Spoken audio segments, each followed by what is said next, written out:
Hello everybody, Hatraira from Ietsie Klein here. Today I'm going to do something that I haven't done on my channel yet this far, and that is to review clay. So this is more of an in-depth video than what I've done with the beginner guidance kind of thing. So Ingrid from Gecko Art Online has sent me these sample pieces of her clay range that she imports and is selling herself. So yeah, I am going to be playing with them a little bit, give you guys my impressions, my feelings about them, and yeah, cool. Jumping right in. So I haven't checked the website yet, but I think that these are pretty much the full range of her colors. I don't know if there is more than that. I think I maybe saw a darker blue, but yeah. These are already plenty of colors. It's enough for us to do a bit of color mixing and see how that goes. And yeah, so I'm going to just move them out of the way so that we have some space to play. Something I can tell you, as you see here now, the black does the same thing as what almost all other black clays do, where they have a bit of residue that stays behind if it touches anything. I think similar with the red. I wiped it not too fast, but yeah, it is absolutely normal for that to happen. It's not something weird or something untoward. And yes, I'm just looking now here at these colors and trying to figure out what I can mix. So I know that you have the Cyan Trio, which is essentially a more of a magenta and turquoise and a brighter yellow than this. So this trio is not going to behave the way that the Cyan Trio should. And then from a red, green, and red, yellow, and blue trio, we need the dark blue in order to truly color mix properly here. But that said, we can still make a few colors. So I haven't conditioned these blocks at all. I haven't worked with them at all. So I'm going to start with that. So right off the bat, something I do notice is that they feel a bit more sticky than what Sculpey typically feels. Sculpey being my sort of frame of reference essentially, because that's what I work with. So they're not too difficult to cut. They cut very cleanly. There isn't any visible bubbles inside, which is also a good sign.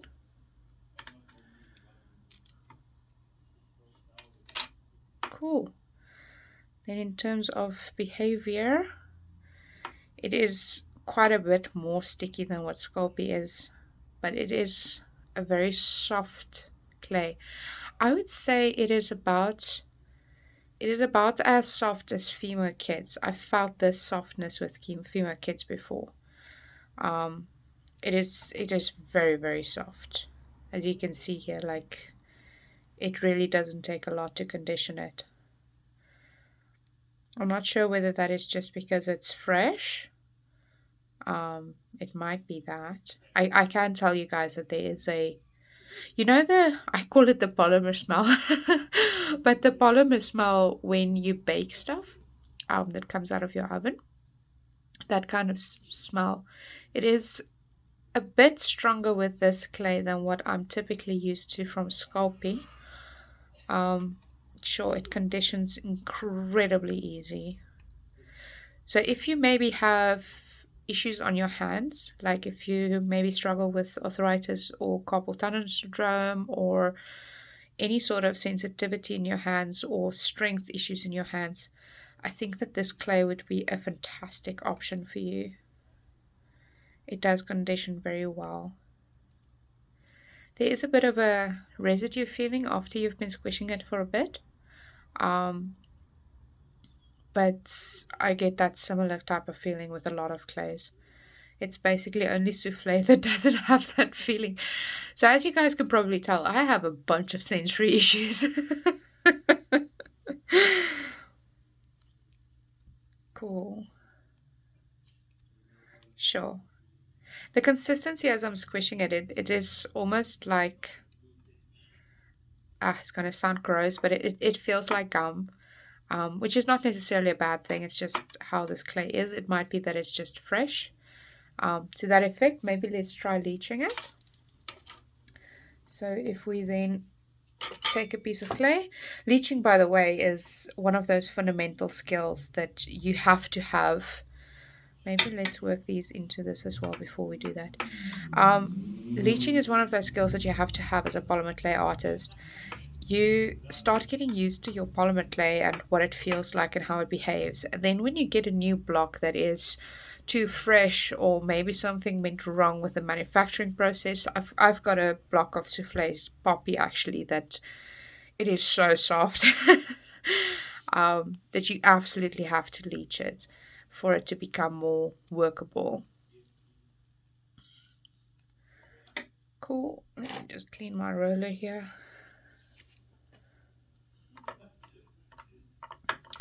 Sure, this clay is incredibly soft. Look how quickly it rolled down, so flat. Sure, I think that might even be less than 2 millimeters already. No, not quite. Let's see. Just about. My eye's not too bad. Cool. I am going to grab a piece of paper and stick this in between.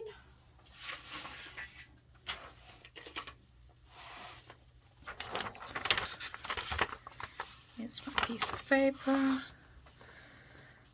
Then let's lift this bad boy up. Cool. So what you then do, take your piece of paper, you lay your clay on one side, close it.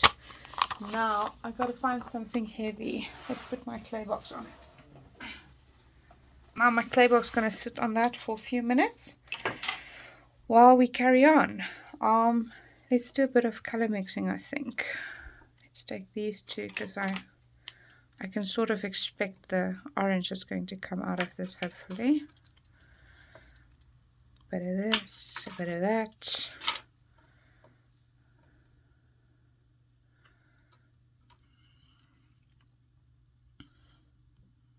Sure, this clay honestly conditions exceptionally well.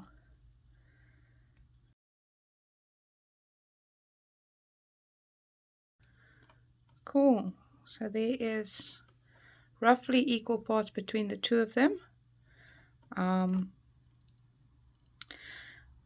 my eye it looks like there's a bit, it might be that this red has a bit more red pigment. It might be that because this yellow isn't, I don't think this yellow is a pure yellow. It looks to me like a bit of an orangey yellow.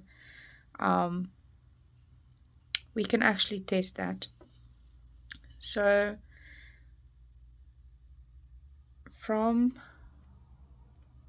we need a bit of that turquoise. I don't have the blue. Yeah. Oof. I'm not sure how exactly to test it. So how you test your colors for components that's a little bit more towards one side or the other, so not a pure yellow, for example, is that if you were to mix this yellow with something like a blue, you're not going to get a bright green kind of color. You're going to get a sort of muddy green.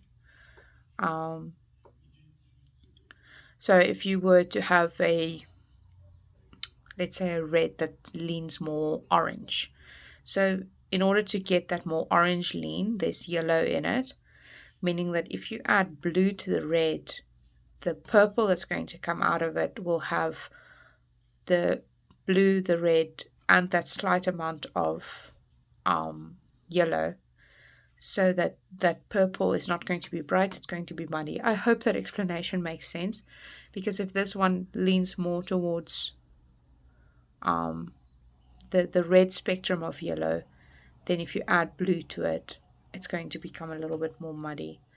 Let's maybe see what happens if we mix equal parts of these two, because green is made up of yellow and blue. So because of that blue component, it might lean a little bit brown if we mix it.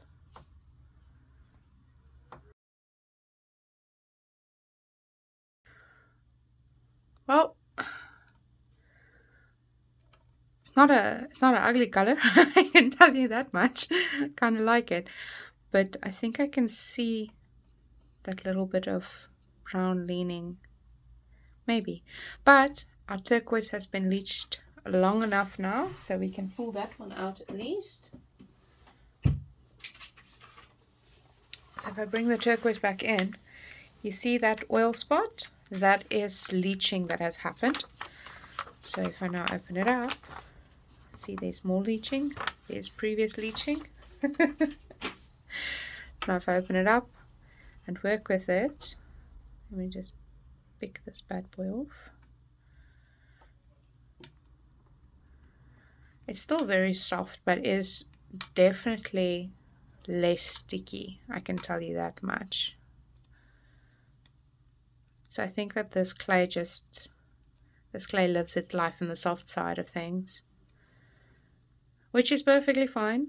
There is no such thing as perfect clay. There's only perfect for you clay. So like I said, for somebody that maybe struggles with hand issues, this would be fantastic to work with. If we take a bit of this, a bit of that,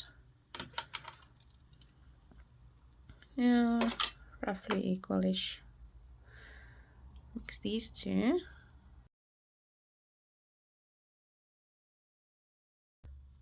So now if we bring in this green, this color that we mixed with the yellow and the turquoise, you see how it's a bit dull.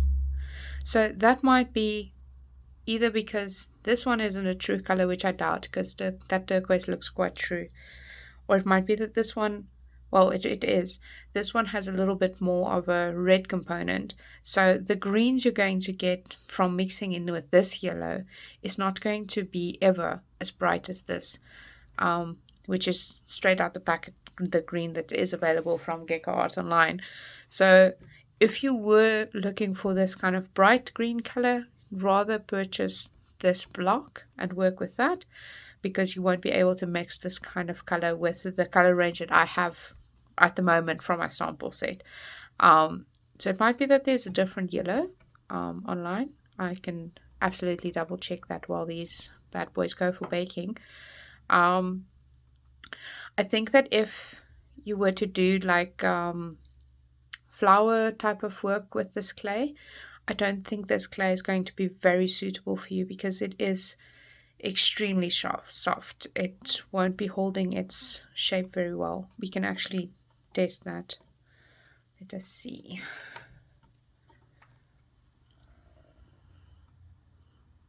I'm going to make an amazing green rose. Rolling it out as thin as I can. So what I can tell you is, if you don't have a pasta roller, this clay is fantastic. So I think that maybe for like beginners, this clay would be amazing, because it just does what you want it to do. Cool. I'm going to not challenge myself. Make a rose with a bigger shape.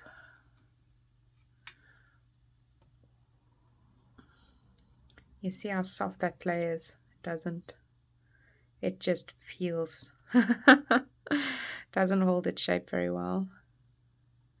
Might be because I just conditioned it as well. Keep that in mind, please.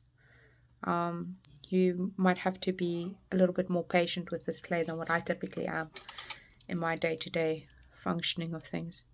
So I'm just going to, yes.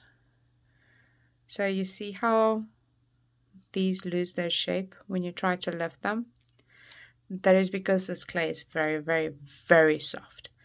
So I'm going to let them sit there for a hot minute and then maybe roll out some shapes with this one.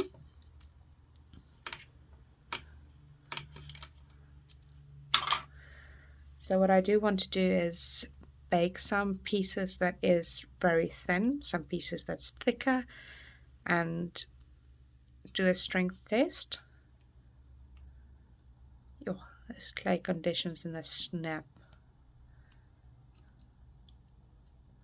Honestly, if you have hand issues, try this clay. It is great.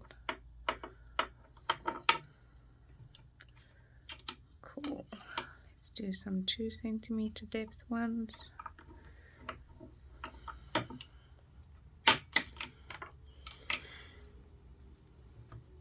Where's my square cutter? Here we go.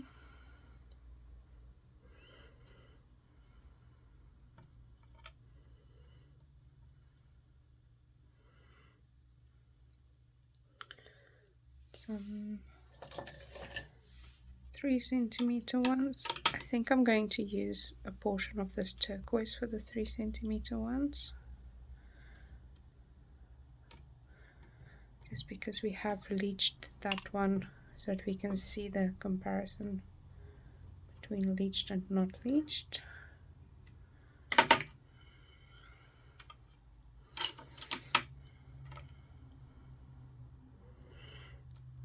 Cool. So there's my thicker turquoise one. Okay, let's see if we can lift these bad boys up yet. Oh no, they don't want to hold their shape. It's okay, we can still make a rose with a little bit of wonky circles, that's fine.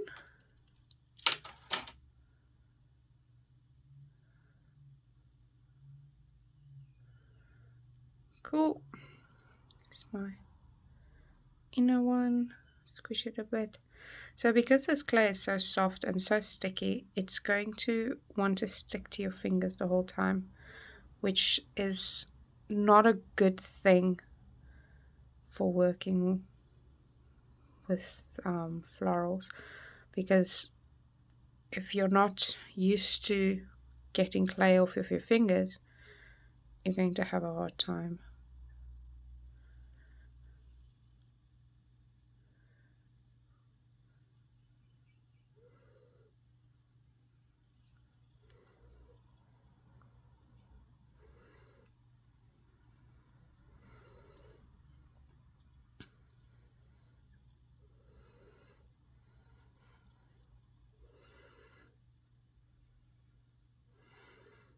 Yeah, not too bad of a rose.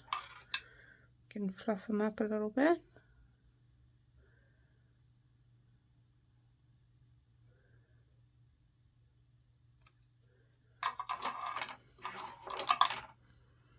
And cut the back. The full rose tutorial is on my videos, so you can just scroll back to go look at that. And there we have it. Tiny little rose. So because it's so soft, you'll notice that with the cut it has distorted it a little bit, so it looks a little bit elongated this way, but that's fine. It will happen with any clay that's hot. Cool. Okay, I am going to roll this one out as thin as I can. Oh, distorted that one a little bit. Let's maybe try and pick up these pieces and see if we can pick them up without distortion. Oof.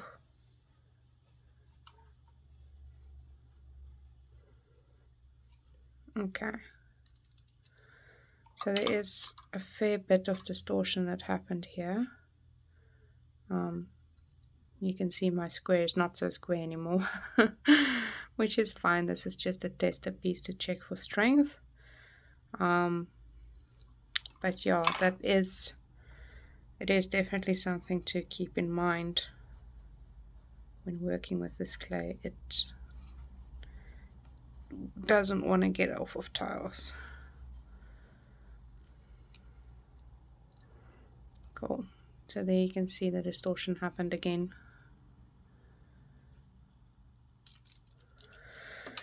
Okay, I'm going to roll this one out super thin for a strength test.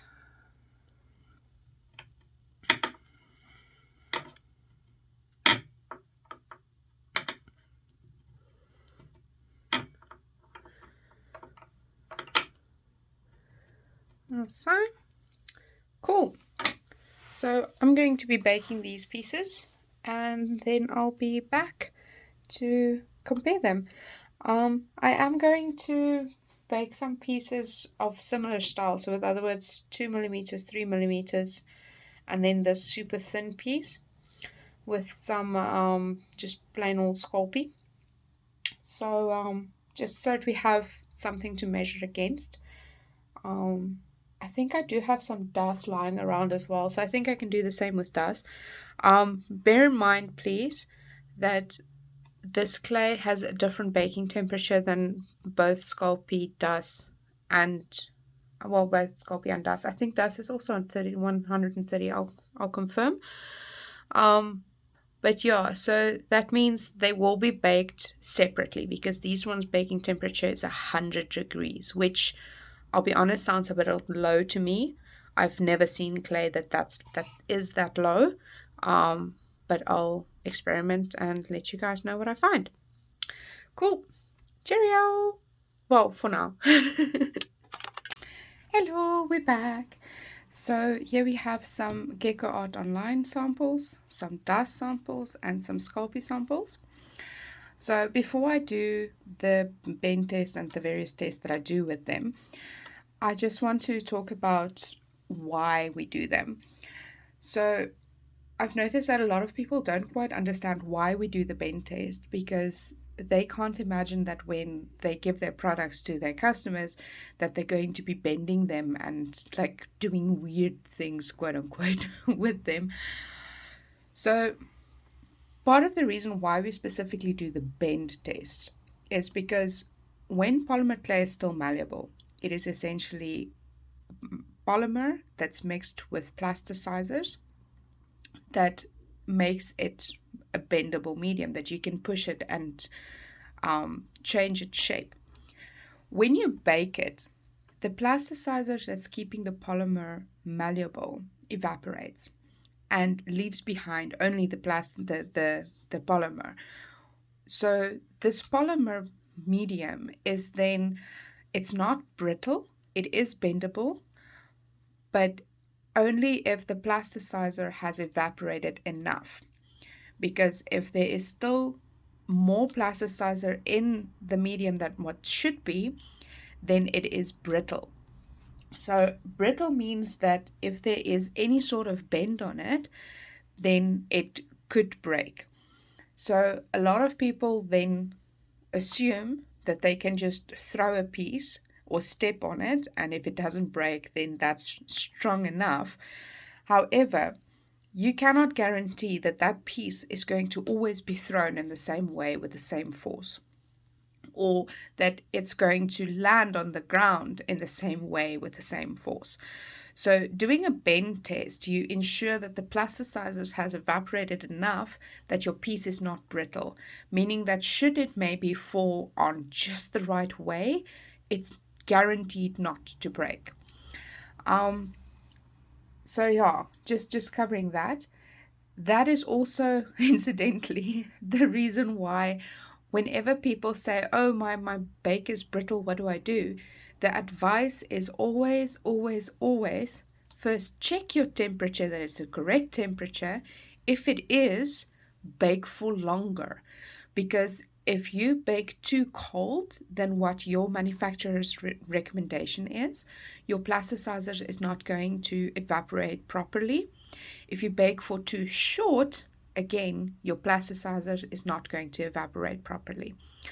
If you bake for too hot, it's going to burn.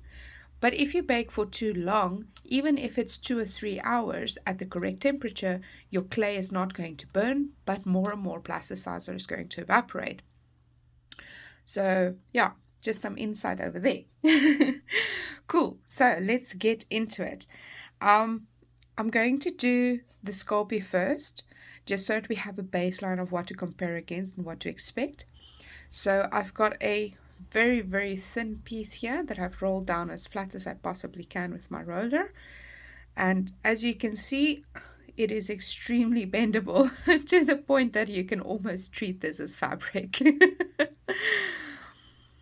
Cool. So even if I push this nearly flat, you can see that there is no signs of cracks. It's maybe a bit hard to see discoloration on this white clay, but that's all right. Then I've got a 2mm thick piece here, which again is very bendable, which means that it's not brittle, it is strong. And then a 3mm piece. So because this one is thicker, you can't bend this one as easily as the others. However, when you do bend it, it doesn't break. It just bends up to the point where it starts giving force back, so I can't keep bending it. Well, not with my fingers at least. And yeah, so here we go. So now for dust. So with my beginner video, I got complaints, why don't you cover dust? It is because I do have dust in my drawers, but it is very old dust, because I used dust when I started beginning because it was the most accessible clay at the time. However, because it's old, I was loath to use it. But for you guys, I did use it. So the piece that I used, just some feedback maybe, when I took it out of the package and I broke off a corner of it, I was very discouraged. I was like, maybe I should just put this back, because it was almost to the point where it was just crumbs in my hand. But what I ended up doing is pushing it together between my palms, and the heat from my hand revived that clay very nicely. So if you have old dust, I'm actually surprised with how easily it conditions when it's old if you add a bit of heat. So yeah, it's truly a good beginner's clay. It's even a good continuous clay. I have also heard people calling dust brittle, and I disagree, because as you can see with this very thin piece, it is just as strong as what Sculpey is. So then for that's the 3mm, here's the 2mm one. So it is a bit stronger. When I say stronger, I mean stiffer than what Sculpey is, because as you can see, I've got to apply quite a bit of force here, but it is most definitely not brittle. And the more I bend this piece, the more it becomes almost like the Sculpey piece's bendability, just because it's heating up again. And then for the 3mm piece, so this one, he doesn't want to bend at all. However, it is not brittle. It does not break when you do this, which is important. This is how you know that this clay has been cured properly. Then for these, the true test, I knew those would be fine because I've baked them several times and I know how they behave, but this one is new. So I have tried bending this one a little bit without breaking it and seeing whether it would. And whoop, yeah. So this one, remember, these two baked at 130 degrees. This one, manufacturer's instruction says 100. And as you can see, it is quite brittle. The 2mm piece, yeah, that's a 2mm piece. Something else I wanted to point out, just for comparison purposes, is that that's the Gecko Art Online pieces. This is the dust pieces. This is the Sculpey pieces. So all of these were cut out with the same cutter, which is this square piece of mine. So very important to note is, because this clay is significantly softer than what the dust and the Sculpey is, this clay struggles to hold its form. when you try to lift it with a blade off of your surface. So it's just something to keep in mind when you work with it, because again, like I always say, there's no perfect clay, only perfect for you. So if you're not going to be doing earring components or slab work or any sort of flat work where keeping a shape is very important to you, this clay is not going to be a bad clay. But if it is important to you, maybe rather look at a different brand that holds its shape better. Not necessarily Das or Sculpey. I'm not saying they are the best in the world. Although I am a Sculpey fangirl, I can be objective. So for the 2mm piece, let's just do a quick bend test. Cool. So I was fully expecting it to be quite brittle. And then on the 3mm piece, I'm expecting much the same. Yeah. So it does take quite a force before it snaps, especially on the 3mm piece. And then what I have done is I baked a few pieces at 130 degrees together with the Sculpey and the dust clay. Because I was baking anyway, might as well throw extra in, right? So these are the Gecko Art Online Clays. So something to note is that this clay was the flesh color and this is the flesh color. There is quite a fair bit of discoloration when you bake hotter, which is why Gecko Art recommends to bake at 100 degrees, because then you're going to maintain your color. What I did notice, however, is baking at 100 degrees makes the clay exceptionally stronger, much stronger. So like this one behaves now the way that dust does. And this one was white, but as you can see, it's not a pure white, because I did bake this piece at hotter than what Gecko Online said. So please don't take this as a slight on them. This is me experimenting in order to see if I can get this clay to be as strong as dust and Sculpey, which it absolutely can. So this is a 3mm piece. These two were 2mm. And as you can see, it doesn't break. It just bends, very similar to how dust bends. So, my final verdict. The Gecko Art Online Clay is a great clay if you're doing modeling work without very fine detail. So things like flowers and such that would have very thin leaves, if the color is important to you, I would not use Gecko Art Online Clay for that particular purpose, because it is quite brittle. So if you have a big modeling piece that has these tiny flowers on it, as soon as that drops or something happens to it, those flower petals is going to break off. However, it is a very soft, easy to mold clay. It is strong in the sense that once it's baked, if it's just sitting there, nothing's going to happen with it. It would be strong. You could get it stronger if the original color doesn't bother you too much. If you're happy with a bit of discoloration, and when I say bit, it is exceptionally slight. So with this one, it is quite noticeable.